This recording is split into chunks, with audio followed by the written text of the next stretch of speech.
कोई खास वजह नजर आ रही है सर उसकी? नहीं, गुजरात का तो म्यूनिसिपैलिटी का चुनाव भी सांप्रदायिक करके जीतते रहे हैं। इस बार उस तरह का नहीं है। और गुजरात तो मैं घुमा हूँ, इनके चुनाव में गया था खुद नरेंद्र मोदी जी के, मैं इनका प्रशंसक था। जब ये गुजरात में थे तो ये किसान परस्त थे। इन्होंने एमएसपी लागू हो ये चिट्ठी लिखी थी मनमोहन सिंह जी को, लेकिन भैया कहते थे कि दिल्ली बहुत ख़राब जगह है, यहाँ के आदमी बदल जाता है। तो ये दिल्ली आके बदल गए, पता नहीं क्या हुआ है। और इनका वो किसान परस्ती ख़त्म हो गई, क्योंकि मेरे तो जितने इनसे इनकाउंटर हुए किसानों के सिलसिले में लड़ाई होके ही ख़त्म हो गए। गुजरात मॉडल कुछ नहीं, आप घूम के देखिए, वही गरीबी है, उसी तरह के गांव हैं, उसी तरह का किसानों को कष्ट है, उसी तरह की बेरोजगारी है, स्कूल भी अच्छे नहीं हैं, मेडिकल सुविधाएं नहीं हैं। कहीं गुजरात में कोई स्वर्ग नहीं आया हुआ है। क्योंकि भारत में तो सुबह आप टीवी खोलिए तो 2000 बाबा प्रवचन देते नजर आते हैं, कुछ नहीं हुआ। मुझे समझाओ, आप क्या 8 साल में आपने क्या देखा? मतलब आपका जीवन स्तर बेहतर हुआ, आप महंगाई कम हुई, आपकी रसोई में ज़्यादा चीज़ें आने लगी कि कम आ रही हैं?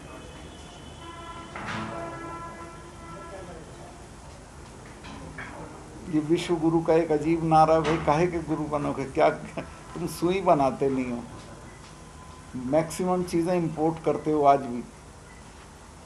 लेकिन ऑपोजिशन हर जगह से खत्म हो रही है, आपको नहीं लगता सही है? बहुत ज्यादा नहीं है सही। एक पार्टी का रूल आने की बात सही कह रहे हैं आप। लोग इसमें अपोजिशन को सोचना चाहिए।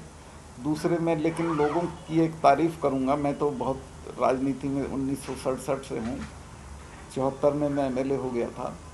तब भी 67 में कोई अपोजिशन नहीं था यूनाइटेड, लेकिन लोगों को हराना था तो 8 स्टेट में कांग्रेस हरा दी थी और दिल्ली में बाल बाल बची थी।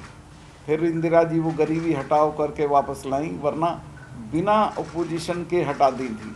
तो जब तय कर लेंगे लोग तो फिर वो ये इंतज़ार नहीं करेंगे कि ये इकट्ठा होकर जुलूस लेके आएंगे हमारे यहाँ। फिर भी मुझे लगता है कि चुनाव आने तक अपोजिशन में इतनी सद्बुद्धि आ जाएगी कि एक के मुकाबले एक उम्मीदवार हो। बहुत सारे पीएम पद के उम्मीदवार हैं हर राज्य से। कोई नहीं, सीरियसली मैं तो सबसे मिला हूँ, कोई अपने को इस लायक नहीं समझता, चर्चा चलवा देते हैं। नीतीश जी भी हैं, चंद्रशेखर राव भी हैं, ममता जी अलग हैं। देखिए ममता जी कभी, देखिए ममता जी अपने बारे में ऐसा नहीं सोचती जी। क्या आपको नहीं लगता कि इस तरह से अगर अपने आप को प्रोजेक्ट चल के अगर कोई आगे बढ़ेगा तो शायद जिस गोल को अचीव सकता बने दिल्ली का, वो थोड़ा मुश्किल हो जाएगा? वो तो ठीक है, लेकिन कोई अपने को कर नहीं रहा। शरद पवार जी डिजर्विंग हैं, लेकिन वो खुद ही मना कर देते हैं कि मैं नहीं इस रेस में। नीतीश खुद मना करते हैं मैं इस रेस में नहीं हूँ। ये तो चूँकि झगड़ा कराना आपको उनमें, तो आप उनको मुझे भी बना सकते हो आप उम्मीदवार। किसको बुरा लगता है सुनना? अगर ये मलिक साहब जी, मैं शराबबंदी का कार्यकर्ता रहा जी, शराबबंदी छावला के साथ जी हाँ, उनका मुझे मिलता रहता है। सिर्फ बिहार में मुलाकात हुई जी। और अभी वापस राज्य सरकार ने हमारे को स्टडी करने के लिए वहाँ भेजा था। रिजल्ट ये देखा कि शराबबंदी के बाद में राज्य की आय में पहले के मुकाबले ज़्यादा प्रतिशत दर से वृद्धि हुई, रोड एक्सीडेंट्स कम हुए, महिलाओं के, और वहाँ का सब कुछ ठीक लग रहा है। और बिहार का इफेक्टिव तरीके से उन लोगों ने इसको रोकने का प्रयास किया है। बिहार में बिहार करीब 4 लाख लोगों को उन्होंने गिरफ्तार भी किया, जो एक नेगेटिव पक्ष आता है। अब उन्होंने अपनी स्ट्रेटजी बदल करके और जो ट्रैफिकर्स हैं, स्टॉकिस्ट हैं, उन लोगों को पकड़ करके और कंट्रोल करने का प्रयास अधिक उससे किया। काफ़ी नीतीश जी ने काफ़ी सख्ती से लागू इन किया। सब रिजल्ट्स को देखने के बाद में मेरा ये दृढ़ विश्वास है कि कोई भी राज्य अगर इसको लागू करता है तो उसको आर्थिक रूप से भी लाभ होगा। हाँ, तो आप जाओ ना सब मुख्यमंत्रियों क्या विचार है? नहीं, मैं तो शराबबंदी के पक्ष में हूँ, चूँकि मैंने तो छुई भी नहीं है। बारे में भी कुछ कहेंगे? हाँ। या राज्य सरकारों नहीं, मैं राज्य सरकारों से आग्रह करूँगा कि शराबबंदी करें। शराबबंदी तो अभी 100 लोग मर गए नकली शराब पी के गुजरात में, जो गुजरात मॉडल की आप बात कर रहे थे, मर गए। इसके बाद वो अभी पुल टूट के मरे हैं जिसका टेंडर भी नहीं दिया गया था। बिना टेंडर के पुल दे दिया था। वहाँ का भी स्टडी किया हमने, वहाँ पे जो लूपहोल्स उन्होंने छोड़ दी कि मेडिकल एडवाइस के ऊपर उनको शराब मिल सकती है, जो कि बताया कि 700 किसान 700 लोग मरे 700 बॉर्डर लोग वहाँ पर मरे, जिनके लिए अभी तक कोई, जिसके बारे में कोई बातचीत भी नहीं हुई। तो हर बार क्या अपनी मांगों को मनवाने के लिए क्या ऐसी बलि देनी चाहिए? ये तो आप बताएं, ये तो दुखद स्थिति है, नहीं देनी चाहिए।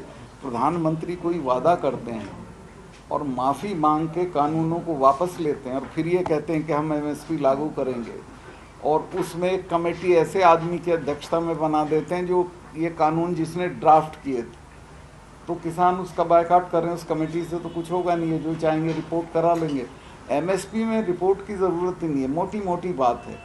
एमएसपी 20-22 जिनसों पे आप कर दीजिए और उसमें इकोनॉमिकली आपको कोई नुकसान नहीं है। किसान को एक तसल्ली हो जाएगी कि मेरा माल वो डिस्ट्रेस में नहीं बिकेगा, एक जो दाम तय होगा सरकार की तरफ से उस दाम पे बिक जाएगा। अगर नहीं बिकेगा बाजार में तो सरकार उसकी खरीद करेगी, उसको इफेक्टिवली लागू करिए। सर, आप करीब 5 दशक से ज़्यादा वक्त से जनप्रतिनिधि के रूप जी में जी, कौन किसका सजेशन मान रहा है? मुझे क्यों गलतफहमी में आप डालते हो कि मैं सजेशन दूँ? सजेशन यही है कि मिलजुल के काम करना चाहिए, लड़ने का वक्त नहीं है। जो मोदी जी ने रशिया को कहा है कि युद्ध का समय नहीं है, ये भी राजस्थान के लोगों की तरक्की के लिए इनका लड़ना ठीक नहीं है। मिल के काम, चुनाव आ रहा है, उसमें देखा जाएगा जो होगा। किसानों का आपका सबसे बड़ा बात- मुद्दा, हाँ सर, प्लीज जी, अब मिल के रहना चाहिए। जी, सबसे बड़ा मुद्दा कर्ज माफी का है किसानों। कर्ज मुक्ति, कर्ज- हाँ बिल्कुल एकदम मुक्त कर देना चाहिए कर्ज से। सर, एक ओबीसी आरक्षण का मामला चल रहा है, सर उसके बारे में क्या कहेंगे सर? ओबीसी आरक्षण सबसे ज़्यादा देखो, ओबीसी जो क्लासेज हैं उनके साथ बहुत दिनों से छल चल रहा है। गुजर भाई लोग जो उनके साथ हर दूसरे तीसरे साल समझौता होता, फिर बातें वहीं की वहीं आ जाती हैं। एक तो ओबीसी में जो आइडेंटिफाइड क्लासेज हैं उसमें किसी का दखल नहीं होना चाहिए कि इसको भी जोड़ देंगे, रिटायर्ड लोगों को भी जोड़ देंगे। ओबीसी मीन्स ओबीसी, जो सर्टिफाइड ओबीसी हैं उनका कोटा ईमानदारी के साथ पूरा करना चाहिए। दूसरे, अगर कोई समझौता करती है सरकार, जैसे गुजरों से करते हैं, समझौता कर लेंगे फिर लागू नहीं करेंगे। अभी वो विजय बैसला का परसों में बयान सुन रहा था, उसने का कुछ भी लागू नहीं किया जो इनसे समझौता किया था। और ओबीसी में फिर दोहराता हूँ मैं आपके जरिए कि इसमें किसी और कैटेगरी का दखल नहीं होना चाहिए, सिर्फ ओबीसी जो लोग हैं उन्हीं को उसमें मिलना चाहिए, और को आप जनरल में से दे दें। एक सर, इनका जो कहना है ये है कि राजस्थान में ओबीसी आरक्षण को लेके 31/4/2018 का एक सर्कुलेशन था, तो अभी उसकी विसंगतियों को दूर करने को लेके सीएम को ज्ञापन भी दिया गया है और उनको बताया गया है।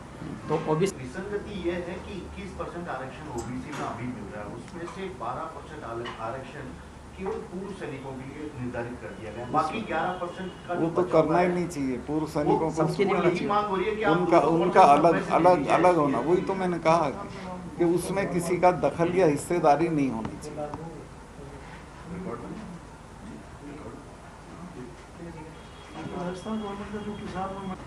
और मुझे याद है ये आज़ादी के पहले जोधपुर स्टेट बैंकरप्ट हो गई थी, चूँकि वहाँ खेती नहीं कर रहे थे लोग, तो अंग्रेज़ जो रेजिडेंट कमिश्नर होता था उसने राजा से पूछा कि भाई तुम्हारी कैसे मदद कर सकते हैं। तो राजा ने कहा कि मेरे यहाँ खेती नहीं करते लोग, मेरी ये मदद कर सकते हैं कि पाली और इन ज़िलों से जो खेती करते हैं लोग, जिसमें मेजॉरिटी जाट थे, इनको आप, वो जाट थे, दूसरे वहाँ पाली की एक और जाति है उसी तरह की, इनको बुला के आप यहाँ ले आएँ बाड़मेर और इसमें जैसलमेर के आसपास, और ये खेती करें तो मेरी इकोनॉमी ठीक हो सकती है। तो रेजिडेंट कमिश्नर ने वो लोग बुलाए और समझौता करा दिया स्टेट के साथ। लेकिन उसके बाद भी फ्यूडल लोग, जो तय हुआ था कि कितना हिस्सा वो देंगे किसान सरकार को, उसके बाद भी उसका ऊँट खोल ले जाते थे, उसकी फसल उठा के ले जाते थे। बहुत सारे मुकदमे हुए जिसमें चौधरी रामदान जी थे, गंगाराम जी थे, ये लोग उनके मुकदमे लड़ते थे, नाथुराम जी लड़ते थे, लेकिन उनको लागू नहीं किया ठीक से। जो स्टेट अपने किसान के साथ अन्याय करेगी वो स्टेट चल ही नहीं सकती है। दोस्तों, अगर आप ये वीडियो हमारे फेसबुक पेज पर देख रहे हैं तो यहाँ क्लिक करके फॉलो करें और साथ में इस बेल आइकन पर भी क्लिक करें। अगर दोस्तों आप ये हमारी वीडियो YouTube चैनल पर देख रहे हैं तो कृपया करके इस लाल बटन पर क्लिक करके सब्सक्राइब करें और साथ में इस बेल आइकन पर भी क्लिक करें।